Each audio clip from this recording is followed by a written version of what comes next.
Good morning, everyone. My name is Kyron. I am the Director of Marketing with Pinnacle Action Coach. We are a business coaching company here in Cincinnati, and we serve Southwest Ohio and Northern Kentucky. Welcome to one of our business owner interview series, and it's my pleasure to introduce Lee Atori. He is the founder of a company called Planogol. So Lee, thanks for joining me this morning. Oh, you're welcome. Thank you for having me on here. You are welcome. It's a fantastic day. And please tell us about Planogol. Sure. Planogol is a startup. It's going to launch as a software as a service in the health and wellness market. Essentially, it's going to be an online set of tools for managing dreams and goals. It's essentially a life management system. Our goal is to help empower people to transform their story through a fun and interactive experience so they can live a life of balance and well-being. That's great. I think it's always super important that people have that balance, right? I think we found ourselves imbalanced, right? We were focused on one thing or the other thing, and it leads to a place of probably a negative feeling in your life. And at some point we realize that we're off balance, and then we do something to correct it. But I love the idea of having a tool to leverage to be able to either identify it faster or fix it faster. Yeah. And it's not always bad things happening in life to set off imbalance. One of the stories that we talk about is about a character named Rob who gets the big promotion at work. And awesome, everything's great. He got the promotion, money looks better, he buys his dream car, but his personal life is starting to go south because he's not getting to spend as much time with his family because he's trying to balance 60 and 70-hour work weeks, which none of us like. No, none of us. And I've always kind of thought about it is, it's great to earn that money, but if you have to sacrifice your life, do you ever really get to enjoy it? And that's where I try to keep my perspective to try to maintain my own balance. So what inspired you to start the business? Personal change in my own life. I had been reading a lot of self-help books and I was trying to make myself a better person. That's something I've tried to do. And I took myself on a retreat, and I am a nerd and an engineer. And so I put together a plan for myself that was very over the top, completely customized. I built a website to get anonymous feedback from my peers, friends. And essentially I went out in the woods with a process to follow. And man, I came out of that with so many positive changes in my life.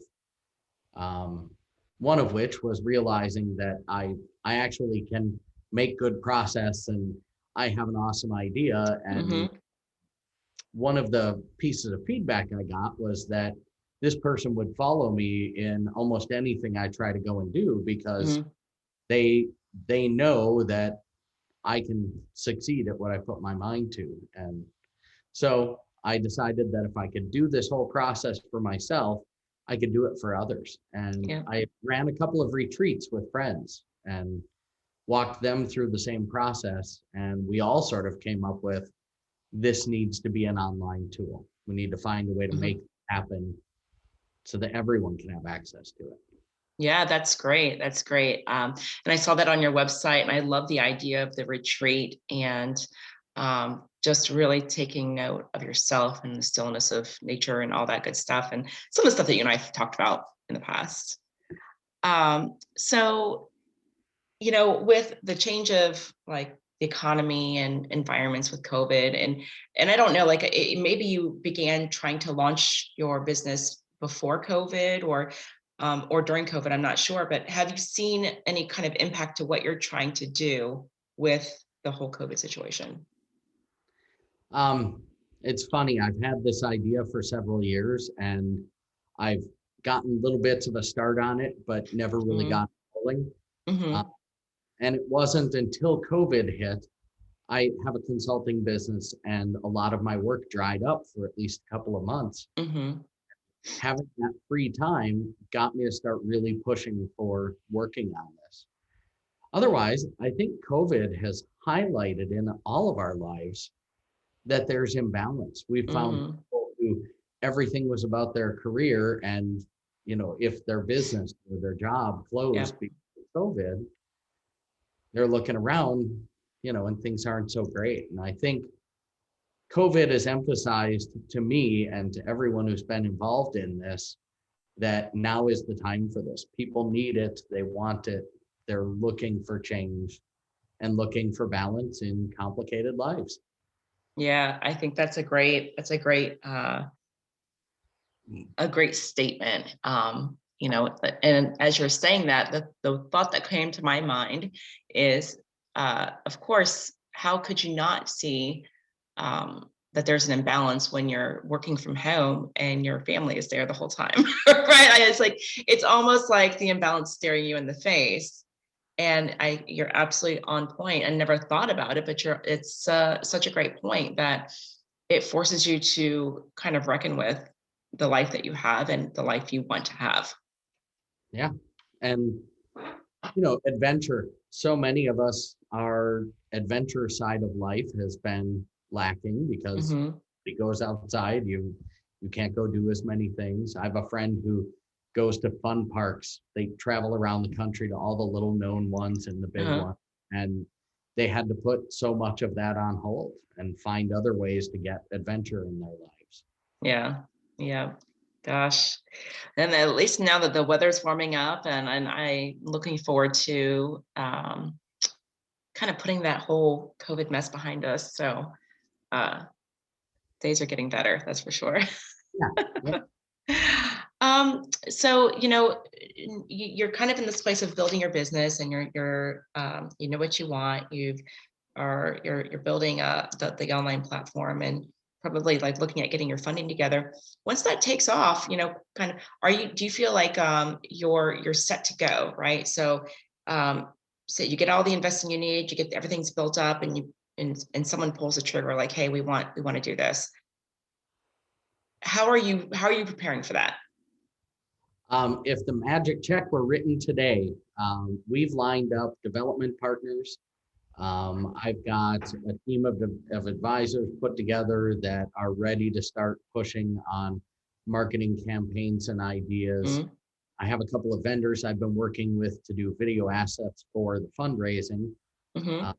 I've got a designer on board, and pretty much everyone's waiting for that initial kickoff money to launch things. Oh, wow. So you've got your whole team set to go. Yep. That's great. That's great. It's interesting to know that you've you've thought well ahead of where you're at right now. You've got the end game in mind, and so you've prepared for that, which is fantastic.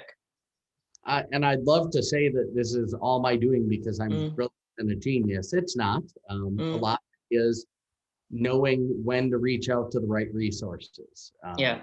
I've worked with the Pinnacle Group. I've worked with the Small Business Development Center group here in Dayton, and I've got an Mm, advisor who I've been working with since about this time last year, yeah.